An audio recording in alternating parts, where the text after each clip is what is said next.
Are you ready? Let's do it. All right. Hi, I'm Billy. This is Whiskey Buds. That's Kurt. And we're taking Billy on his 100 whiskey journey. All right. So last week I alluded that I was going to have a whiskey, but I didn't. So we're going to make you have a whiskey. Are we going to do this episode really fast? Just talk really fast the whole time? Maybe. I don't know. How fast can we do that? Yeah. Just bring the whiskey out and we'll pour it and we'll drink it and we'll tell you, oh, that's good, that's bad, and then see you later. There you go. Let's get it done. Come on. What's the hold up? I'm tired now. What do we got? We're going to do your whiskey. My whiskey? Yeah. Oh, the one I got in Texas. The second one I got. Yes. Wow.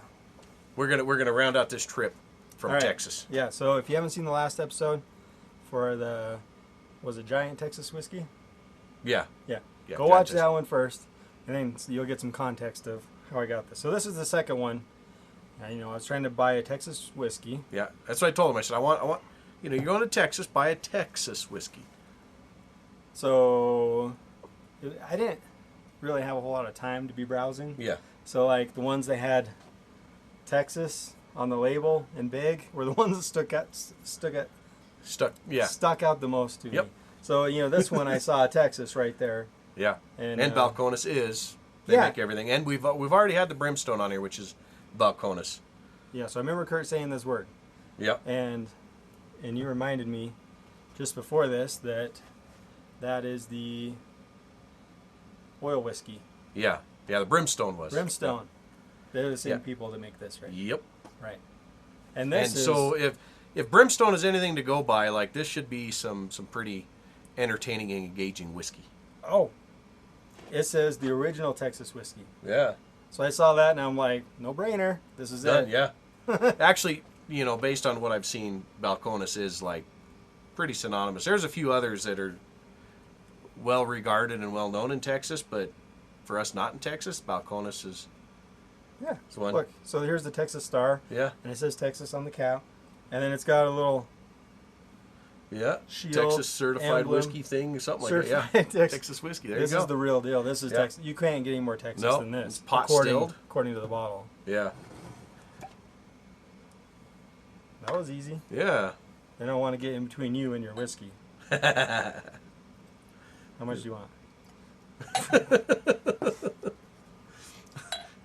There we go. This is good for me. All right. I'll get better at this. Yeah. All right. Seems like you brought this. I'll read it while you're sniffing. Big flavors have always been the cornerstone of our prized Texas whiskeys. The Texas pot still straight bourbon is no exception. Made grain to glass using traditional pot distillation ensures a rich and viscous spirit that stands up to the aging and new charred oak without losing its essence. Each dram is full of character and body, married with your aromatic entry and soft finish. Aromatic entry. You read good. And soft finish. You read much gooder than me. Yes. For an approachable yet memorable bourbon experience. Never chill filtered or colored. I like the idea of not chill filtering. Yes, I remember you saying that retains more flavor, yeah. Smells good.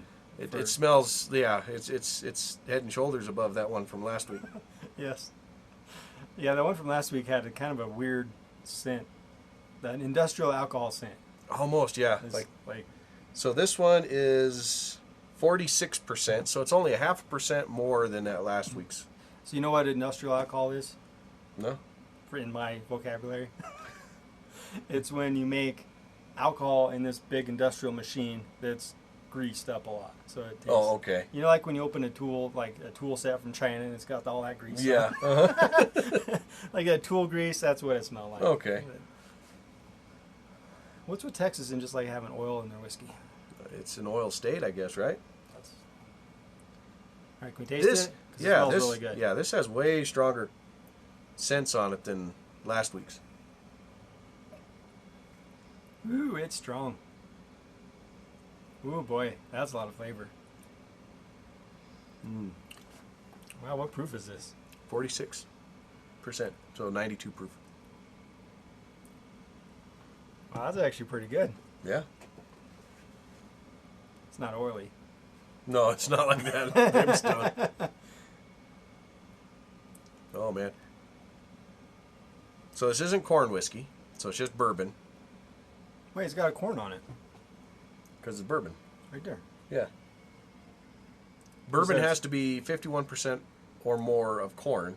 But after you get past, I'd have to double check it, but like 70% or something like that, corn, then you can call it corn whiskey. Maybe it's 100% corn. I don't know. But it's actually good. Yeah. Yep. What's funny is I came on this show thinking I like bourbon. Thinking you did, okay. Yeah, I'm like bourbon, you know, because I had like bourbon barbecue sauces and, you know, bourbon pork and like whatever. There's like all this bourbon stuff on the market, right? Yep. And I was like, oh, I really like this flavor. But then you gave me some bourbons, and I'm like, oh yeah, it's not as great as Maker's I thought Mark. it would be. And, yeah, I'm like, maybe I don't like bourbon. Yeah. And, well, and then some of your favorite whiskeys that really have been the scotches. Yeah. Yeah, they like the smoked scotches. I'm like, oh yeah, the smoky those scotches. I'm like, yeah, those are good. I don't like bourbon anymore. Yeah. But this is changing my mind. It's actually good. Well, you remember, you had that 1920, that Old Forester. Actually, know, all that the was- Old that Forester was- stuff. That was before all the scotches though that I. Yeah, but we found that we can definitely bring that back. Actually, we got a lot more Old Forester to go through too. But All right, I might have to because now I'm interested in bourbon again after this one. yeah, right? Before this, you're like bourbon. I'm like, it's okay, but Yeah, I definitely wouldn't pick a bourbon now. yeah, I'm yeah. impressed with this one. When I saw pot still, I was like, it's got to be not good, right? Like, doesn't sound fancy enough to. So be the pot good. still is just the still shape, right? Like the certain type of still they use. And with a pot still, it's basically going to come out of the still and right into your condenser, right? Sorry, I just choked on this. And then But it really brought out the flavor.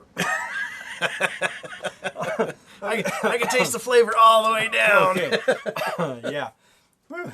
Oh man. Okay. All right. Let me hear your pot story. So a pot still just is just pot belly still, basically, right? That's what they make the Irish whiskey in. It goes right out of the pot into the condenser, right, as it distills. Now the other thing is the column still, which you will have a column that comes out of the top of the still, and that they will usually put plates in or other devices that cause condensation. So as your whiskey will evaporate, right, as you start the distillation process, it will condense on these plates or other stuff that they put in there, right? And it will cause it to condense in such a way that it has to be it has to be heated up again. And each time it condenses and gets re-vaporized, right, during the distillation process, it strips away more and more flavor, right? And so when you're making vodka, that's great to strip away all of, because that's what vodka's for. It's just supposed to make other things alcoholic. But with whiskey, we want to retain a lot of that flavor. And so with a pot still, you're going to have to run it through the pot still, but then it's only going to be like 20% alcohol. So then you got to put it back into the pot still. And a lot of times what they'll do is you'll come out of one into another still, right? And you'll have like a 3 still setup where it goes from one to the next. And it'll keep doing that each time. It will become a little more potent. And yes, it does strip a few flavors away. Just the distillation process will do that, but it retains far more of the flavors. So, you think this is good because of that pot still, or because of the barrels they put it in? A combination of all of it. Of course, both. Right? But like, what? Yeah. What do you think's the like when you taste it and you have that really good flavor? It is from both of those processes. Yeah. Like the pot. Yep. And the rules on making whiskey and bourbon in particular too is that they require certain limitations that are going to make you have to retain a lot of that flavor, just to follow the regulations. And so there's not a lot of ability to strip most of the flavor out, although I think in some cases people do that where they distill it on the higher end of where they're allowed to kind of get some of those flavors down so it's a softer, more mellow tasting whiskey. This is not soft or mellow. No.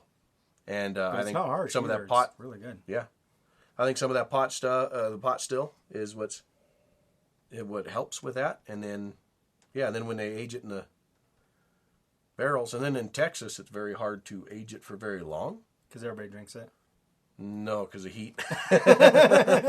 like they can't keep it in barrels for very long, or else it ends up they lose too much to angel share.